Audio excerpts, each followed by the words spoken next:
Amen, Stanley, amen. Thank you for that number, and it fits perfectly where we're going today. Amen. Before we get too long, just kind of how the week went this week. I got a text message about, I think it was like Tuesday or something like that, and George was looking for somebody to kind of fill the pulpit slot today, and it's always to be ready to share God's message, amen. And so, and it's just encouragement, to you if you're not doing so. If you're not studying on a daily basis, and if you don't have anything to share, now's the time to start. And it's just a matter of just being ready. It's just a matter of just reading and studying. And so with that, let's go ahead and bow our heads for prayer, and we'll get started.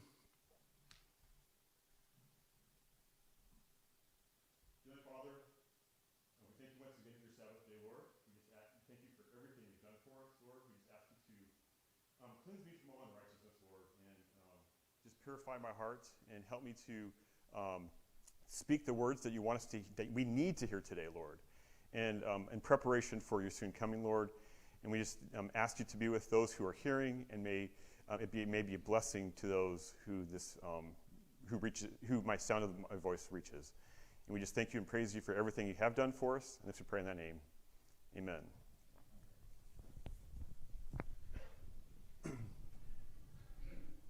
Were you able to get the slides, John, at all, or? Okay. I don't have fancy slides. All I have is the text that we are going to be going to today, hopefully. And so we can just follow along from there. And my title of my sermon, I'm lousy at picking titles, and I just kind of said whatever came first to my mind, because they were asking for time-sensitive material, which is the title of the sermon. And I just came up with A Tale of Two Trees, all right? And so you can kind of get an idea why. And so, but to begin with, I love trees. Trees just add so much character. When we first moved into our house, which was a long while ago now, it seems like it was just yesterday, but it was just like barren land, and the only thing standing was the house. And one of the first things that I set out to do was to plant trees. Your trees serve a function. For example, we have in the front, we have shade trees, right? But the beauty of what I love in the backyard is the fruit trees. Oh boy, there is nothing like homegrown fruit. But trees add so much character.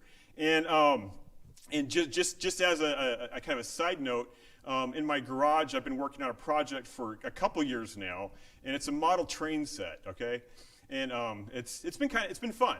And it didn't really hit the level of realism that it has until I started putting, guess what, on the train board? Trees. Before that, I was just kind of like barren prairie land with some, houses and a pond. But you put the trees on there, and it changes the contour so dramatically. Just kind of the opposite of what's happened in our Sierra Nevadas. How many of you have been to the mountains since the fires? It's changed a lot. And just driving around up there, before where you'd see be in huge groves of like trees, it's now like barren open land in some areas, and so it really has changed. The contour of the mountainside has changed, and so anyways, we're going to be talking about some trees today, and there is a point to this as well, and trees, once again, as I talked about, the most important function I think of trees for is number one, what? Food, right? Oh man, there's nothing like good tree food. Our valley here in Madera County alone, I looked this up. Do you know how much in GDP, gross domestic product, we did in agriculture? I think it was in 2019 or 2020. $1.7 billion in agriculture. And there's probably some other, like cattle industries muffled in there somehow, but most of that is in actually what comes and drops off of those trees come this fall. So trees are very important. And so just as they are important for us today, they were important in Jesus' time as well, all right? And so let's go look at our first text. The first text we find is in Luke 13, 6-9, all right? And just one other quick story about trees. I grew up in Washington, Spokane area, and one thing my brother and I just wanted to do but never really did well was build a tree fort. I'm not sure if it's any like boy's dream to have a massive tree fort. But much to my mom's probably wincing, we just got like some like rubbish lumber, some 2x4s and plywood that was probably laying around the house, and we found these two tree branches that were just about even, and they're probably about like almost 10 feet off the ground, right? And so we put across these two limbs this tree platform, and we'd go hang out there and watch the combines and stuff like that, harvesting the fields. But anyways, trees are just so integral. So anyways, let's get back to the story here. All right, so we're looking at Luke 13, 6-9 first. And we find ourselves in a parable told by Jesus. Oops, 13, there we go. All right. Okay, here it goes. It's the parable of the barren fig tree, all right? And it says, he spake also this parable, after he had spoken a first parable. He said, a certain man had a fig tree planted in his vineyard, and he came and sought fruit thereon, and found how much? A whole bunch, right? None, all right. So he came out to inspect his fruit, and he came across this one tree that had nothing on it, all right? Then he said unto the dresser of his vineyard, behold, these 3 years I have come to seeking fruit on this fig tree, and I find boatloads. None. Okay. All right. So 3 years. We're talking about 3 years he's been doing this. All right. Not just once, not just twice, but 3 years. All right. Cut it down. Why cumbereth the ground? In other words, this tree is just taking up space, right? It's not doing anything for me. It's not making any money for me. It needs to go, right? Sounds reasonable, right? How many would you think, how many here would say that sounds like a reasonable plan? Sure, why not? But the question is, how long does it take for a tree to produce fruit? It's a long time, right? So here you have a tree that's mature enough to have fruit. It doesn't have anything. It seems reasonable to cut it down. But at the same time, if you're thinking from an economic level, if the dresser or the gardener comes along and says, and he answered and said unto him, Lord, let it alone this year also till I fertilize it. And in the King James it says, dig about it and dung it. And if it bear fruit, well, and if not, then after that thou shalt cut it down. So the vine dresser realizes that this tree has value, right? There's still value in this tree. It just needs what? It needs attention, right? It needs to be cared for. I've heard the cared for. It needs to be kind of not coddled, but it needs to be helped along a little bit. And then he says, if we find it in the same condition next time around, I completely agree, right? This thing has got to go. All right? And it's kind of interesting here. As you read through this story, does it sound like the story's done? It sounds like a cliffhanger to me, right? Yeah, it does, actually. And it's interesting, in some of the parables that are recorded by Jesus, or from Jesus by the various authors, there's sometimes a cliffhanger kind of feel to it. And actually, if you look over in Luke chapter 15, I think it is, and we're just going to just touch on this briefly. It's kind of a side marker here. In the parable of the prodigal son, you kind of get that same flavor towards the bottom almost, because it says, answering he said to his father, Lo, these many years I have served thee, neither transgressed at any time thy commandment, and yet thou never gavest me a kid, that I might make merry with my friends. And and it goes on to say, but as soon as thy son was come, which hath devoured thy living with the harlots, and thou have killed him for the fatted calf, and he said to him, Son, thou art forever with me, and that all I have is thine. And it was meet that we should make merry and be glad, for thy brother was dead and is alive again, was lost and now is found. And it's to some extent, it sounds like it's kind of concluded, but even this has a cliffhanger note to it, right? It's not quite completely concluded because we don't know the response of whom? The brother. Right? Okay. So Same with that. So kind of the same feel as we got in Matthew 13, we get here. And once again, in Matthew 13, we're talking about the tree. And what was the last response to the owner from the gardener? Let's tender it for a year, and then if not, we're going to do what? We're going to cut it down, because you agreed, taking up space. Okay, so we got this cliffhanger feel. All right. So that's the first tree. And now let's go ahead and turn over to Mark chapter 11.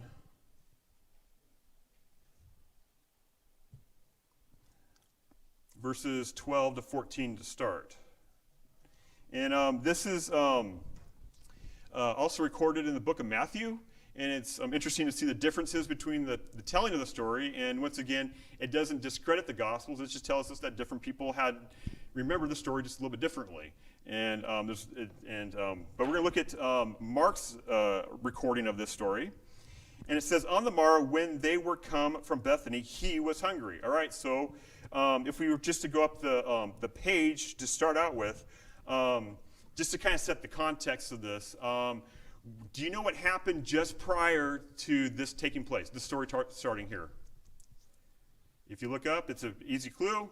And it says, and when they came nigh to Jerusalem and to Bethphage at the Mount of Olives, he sendeth forth two of his disciples, and he said, go thy way to the village over against you, and as soon as ye enter into it, ye shall find a colt tied, whereon never man sat.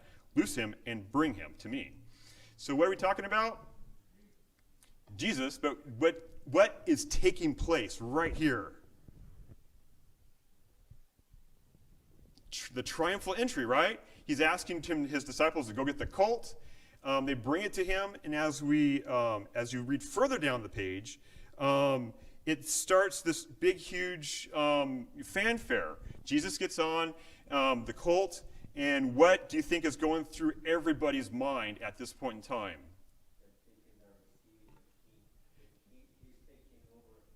Yeah, exactly. They are thinking that Jesus is going to do what they've been wanting him to do for the last 3.5 years. They're wanting him to be crowned what? King.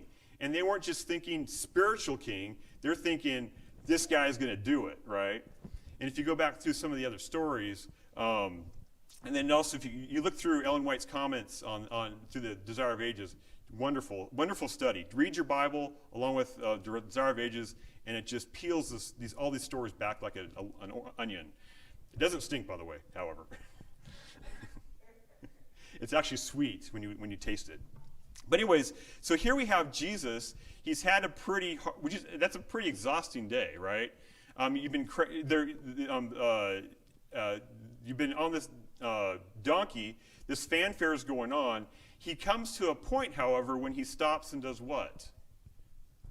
If you remember the story, right? He stops, and then what happens when he stops the colt? He's looking over what city? Jerusalem. And he does what? He weeps. All right? And then there's this whole mob action. The Pharisees are there. They're trying to drum up trouble, of course. They're telling the disciples to cease and desist. They're actually trying to get the Roman soldiers to do what? They're trying to get the soldiers to arrest Jesus at this time.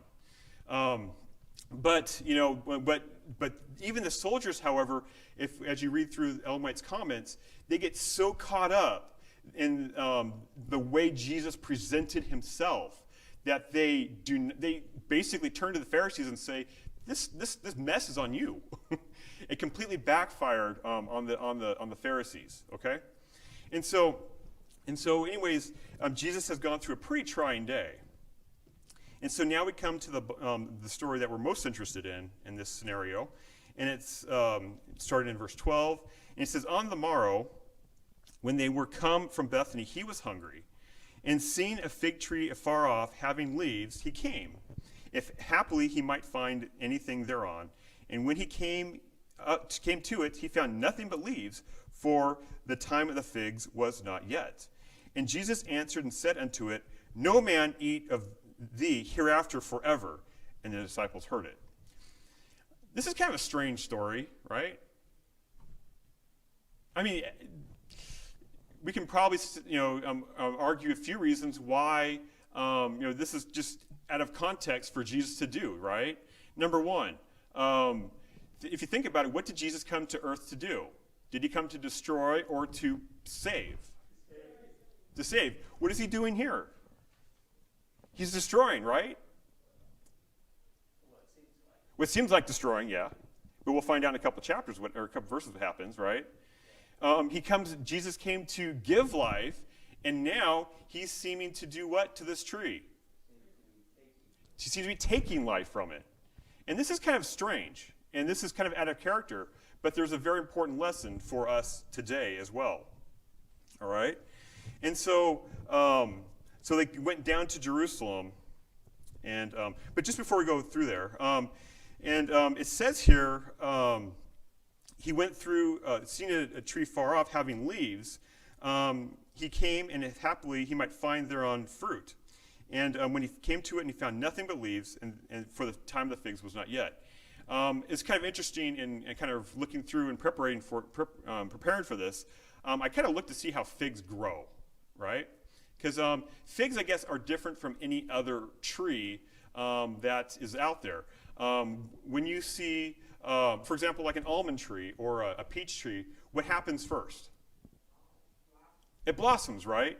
And then as you go out and look at it again, you kind of start seeing the small little tiny fruit kind of coming out from the middle of the flower, right? And then behind it, what happens? What do you see? The leaves, right? Okay, so that's how most trees go about their fruiting, all right?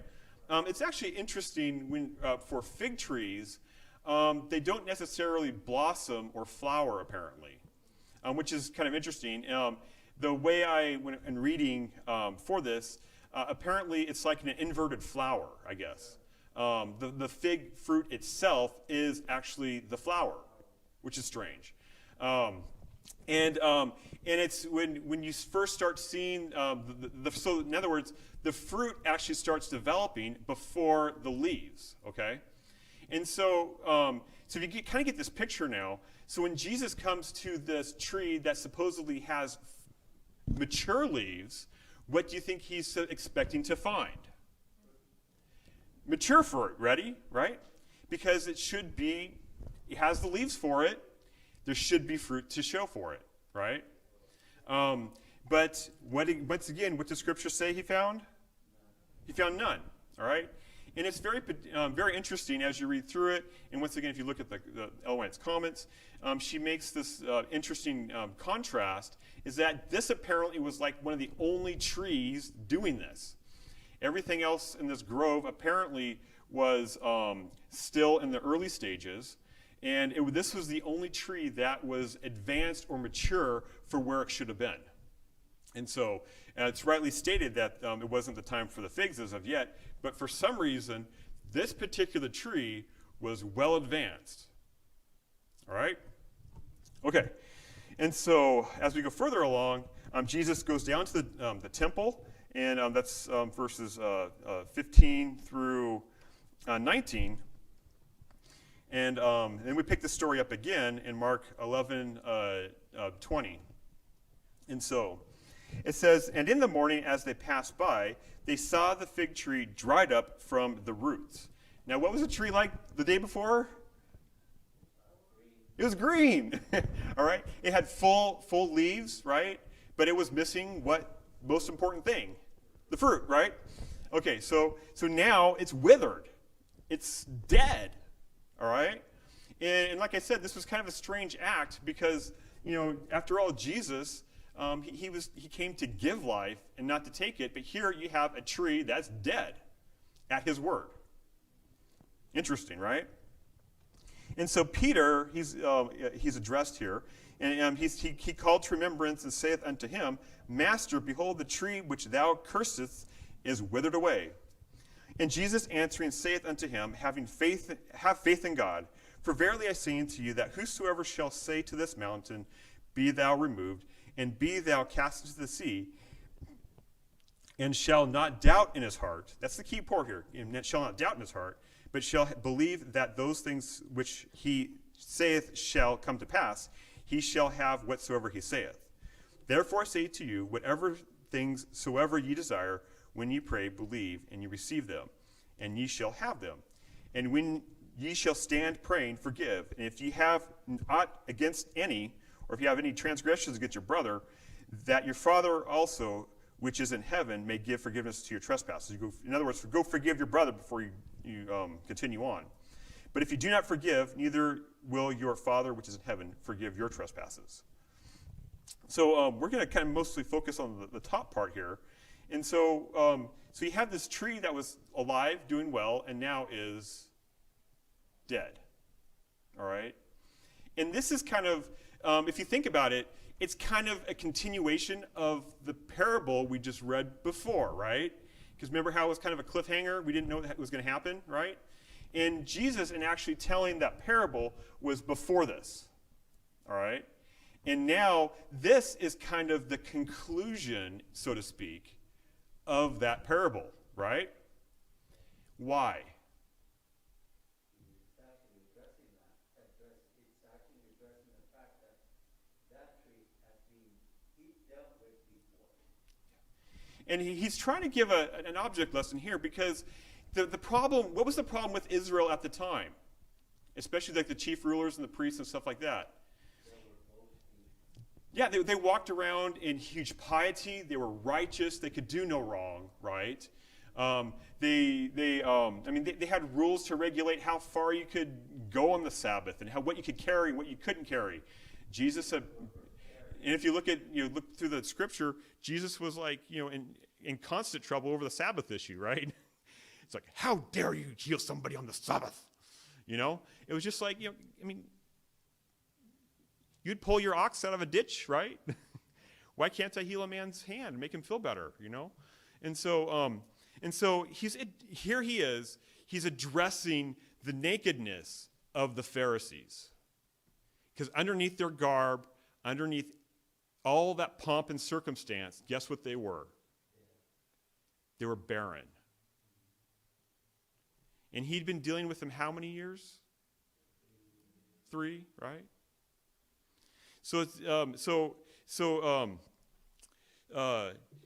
Unlike the first tree, that conclusion hadn't been written yet.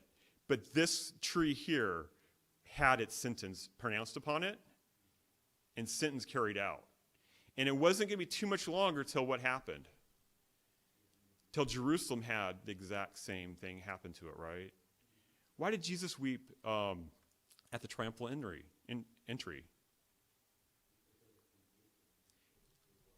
Yeah, exactly. Because of the way they had received him, right? Here was their Lord and Savior being rejected by the ones who should have known better, right? And once again, they had a pretense of religion that was not of God, right? And that's a scary thought for us today. What is our Christianity like? I mean, do we have a Christianity that is fruitless? Seriously. I mean, these parables and the story seems very simple, very straightforward, but the implications are deep, right? It's huge. What is our religion like? Do we go around with huge pomp and circumstance and say, look at me, I'm a Christian, I'm righteous, I can't help you, sorry. I can't touch you, like the parable of the Good Samaritan, the story of the Good Samaritan. Do we go around like that? Or do we actually live out our religion? Do we live out what we believe and what we do? Not always. And believe me, my family probably has a laundry list on me.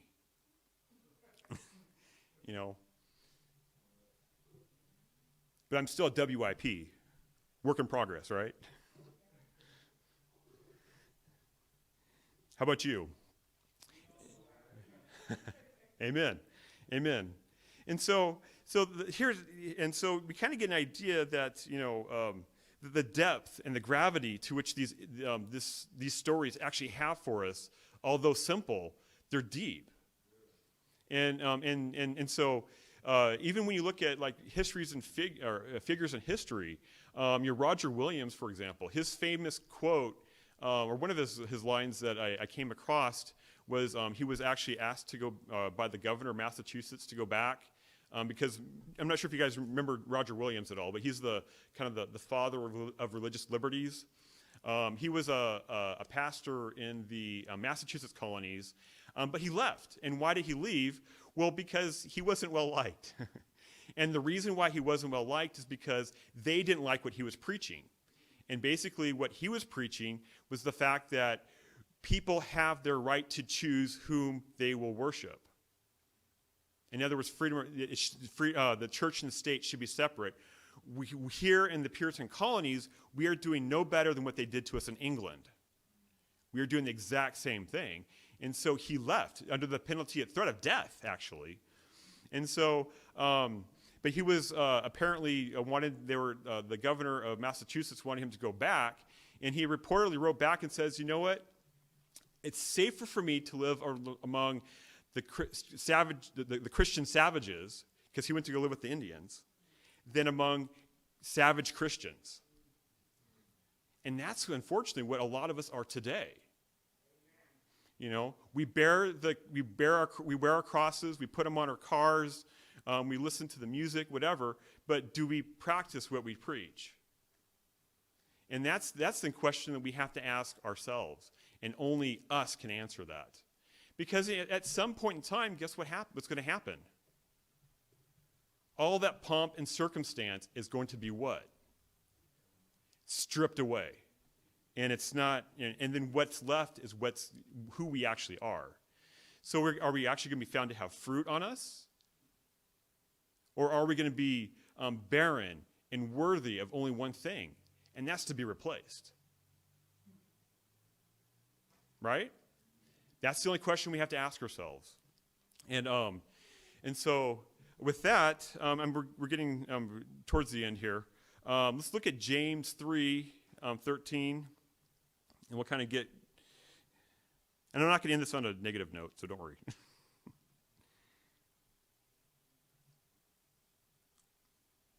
And looking at, looks like 13 here. All right. It says wisdom from above. All right. Let me get a translation that's a little more English friendly. There we go. It said, who is wise and understanding among you? Let him show by good conduct that his works are done in the meekness of wisdom. And what kind of attitude? The meekness of wisdom, all right? But if you have bitter envy and self-seeking in your hearts, do not boast and lie against the truth. In other words, if you are not meek and if you're self-seeking and you're boastful, don't fight it. Accept it for who you are. And in doing that, though, you can recognize what's wrong and hopefully change, right? This wisdom does not descend from above, but is earthly, sensual, and demonic. That is like deep. That's cutting to the heart, right? There is no fat around that. James is cutting straight to the truth. So if you have a heart that's bitter and self-seeking, that wisdom is coming from, that's demonic, and it's earthly. Scary. For where envy and self-seeking exist, confusion and every evil thing are there. So when we're self-seeking, it only produces what kind of fruit? Confusion, right?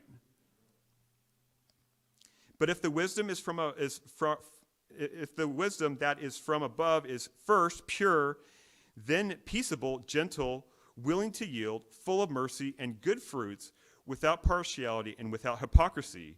Now the fruit of righteousness is sown in peace by those who make what? Peace. So you mean the fruits of righteousness are not sown by people who sow dissension and cut and rip asunder? The fruit of righteousness is sown in peace by those who make peace. They want to restore, right? They want to find out why their brother is upset with them, right? They don't want that divide because they want to be in harmony with what God wants us to do, right? And once again, it's peaceable, gentle, willing to yield, full of mercy, and without partiality. That's a strange word today, right? It seems like even the best people who try to be impartial are still partial. Have you noticed that? I mean, even on the news, they try to be as impartial as they can, but they're still partial. But once again, it's such a great privilege, when true believers come together, as Paul said, there's no Greek, there's not Jew, right? Everybody's the same, There's no high profession, there's no low profession, there's no color distinction, there's no gender distinction. Not like that. I'm not talking about blurring the genders, but we're all the same in Christ, right? We are who we are, and God accepts us and uses us accordingly. All right, turning over to 4. Where do wars and fights come from among you? Do they not come from your desires for pleasure that war in your members? Ouch. You can only have a war if somebody is seeking pleasure or seeking something for themselves, right? I see it in my kids all the time. How does the kids fight start? One kid wants the toy the other one has. And the funny thing is that we as adults, we haven't changed that much, right? I mean, you look at the national and international level, the only reason why wars start is because another country has something that another country wants, right? Same thing with you can county, state, whatever, personal issues. Wars fights only start is because you got something that somebody else has or wants, and they're not going to stop at anything to take it from you. All right.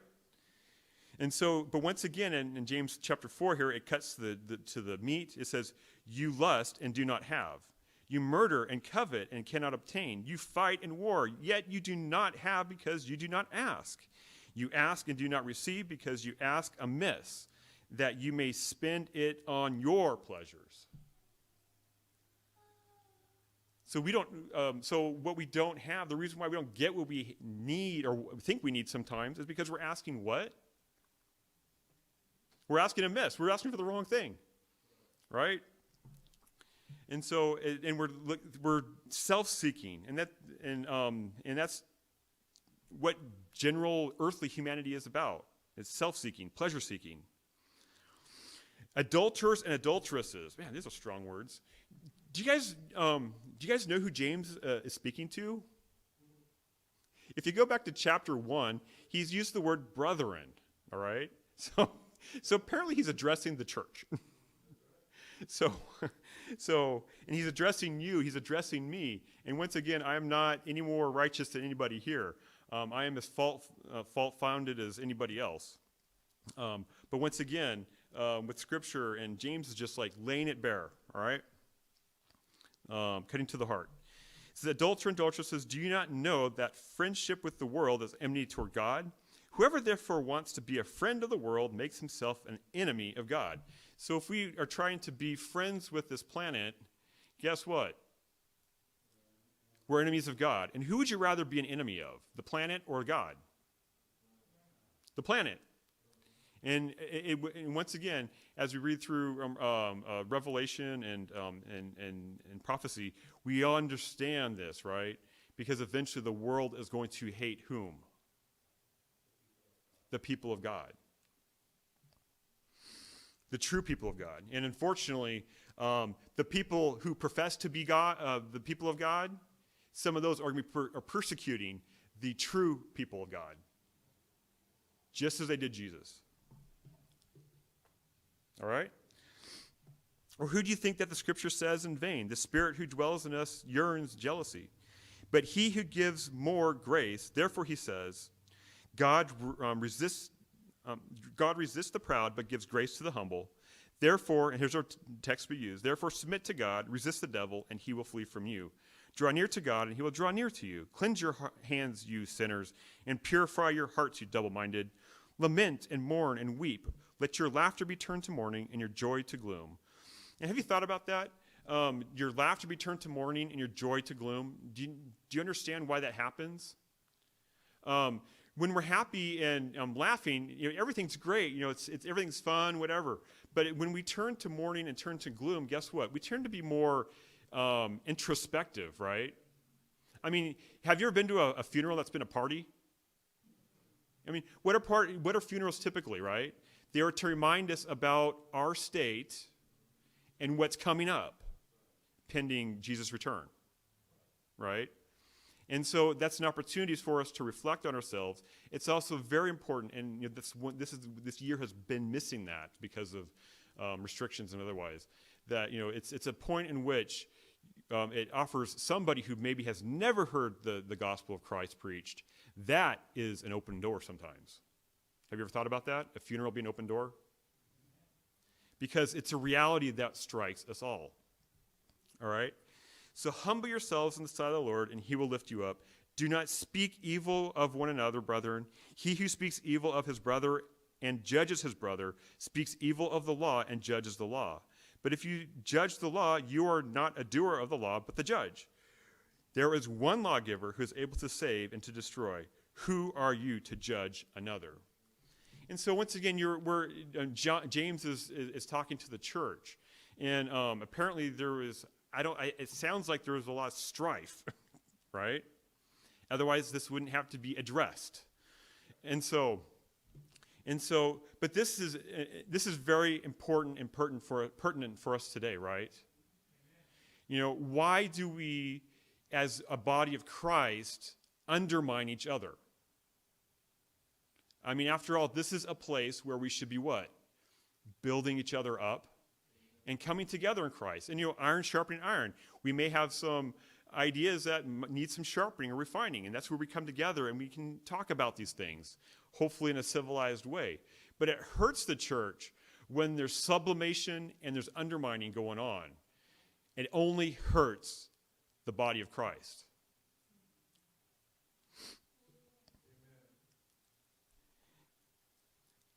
And so James is talking about, humble yourself in the sight of the Lord, and he will do what? He will lift you up. Do not judge, do not speak evil of one another. Do not judge, because after all, who does the judging? God. We have no room to judge. If we have a problem with a member of the church, whatever, we need to go to them, and talk this thing out. We just can't hold on to grudges. We can't assume that we can't assume the context in which they were trying. Try to flesh it out. Become your brother, your adversary's friend, right? Work through the problems. And believe me, the church in North America is only getting smaller. We can't afford to lose any more people, right? And after all, this is supposed to be a place where seeds are planted and nurtured. And it's not getting any easier, people. And so when we have infighting in the church over very minute issues and not building each other up, we're only tearing apart the body of Christ. So what kind of fruit should we have? All right, let's turn to Galatians 5:22 and 23.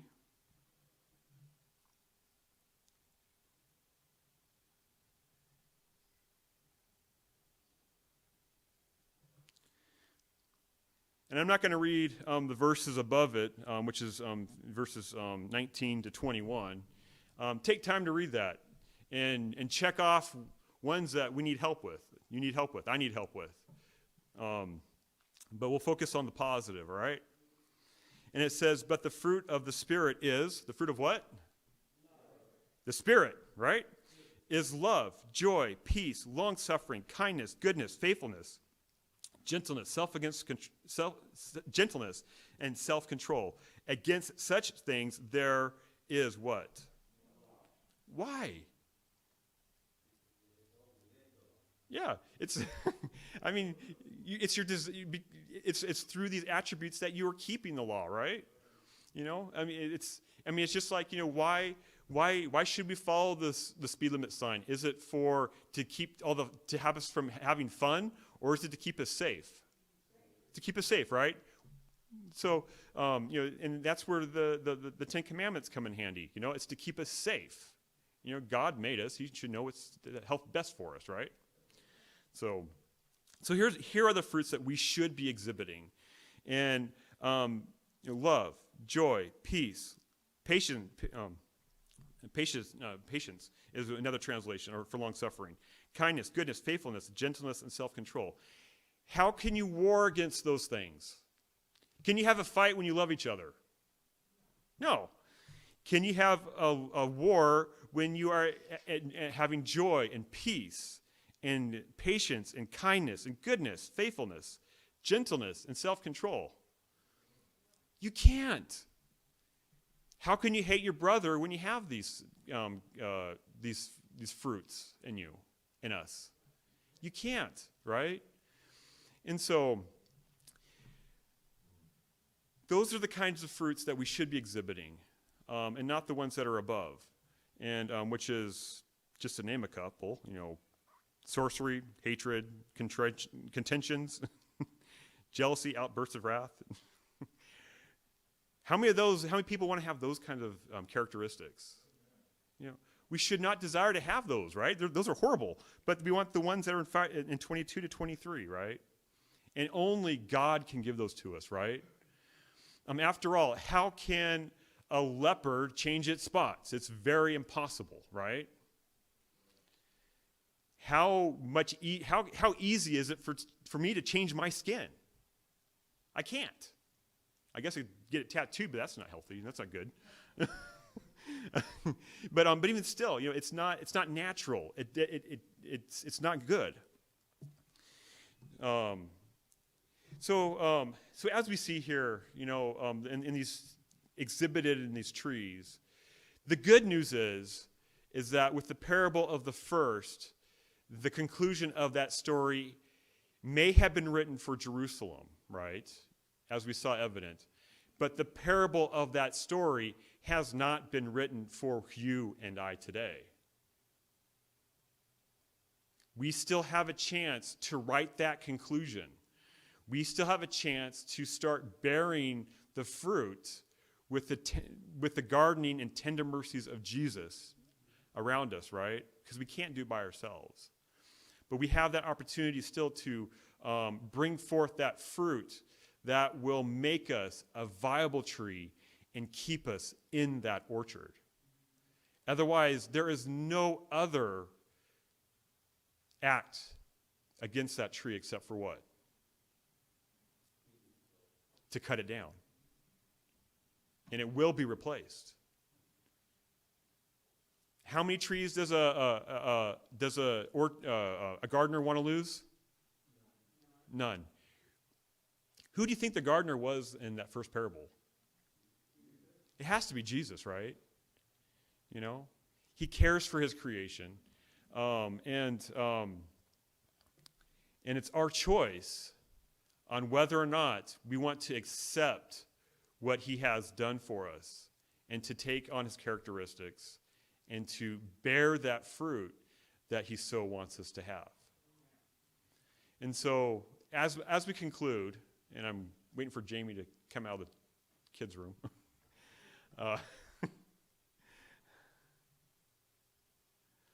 As we conclude, it's my hope and my prayer for myself, for my family, and for my church family as well. Because we can't survive when we're antagonistic to each other. The orchard will die. Your tree will die, but guess what? And you will be replaced. I will be replaced if I don't bear fruit. And so that is my hope and my prayer, that we will look at this seriously and to ask God to change us if we need changing. And I bet everybody sitting here today, including myself, needs some tweaking in their character. I can bet on that. And I'm not picking fault with anybody. It's just a matter of being human. And so it's my prayer and my desire that we do that today. And with that, I would like to invite the choristers back up to sing our closing hymn, When He Cometh.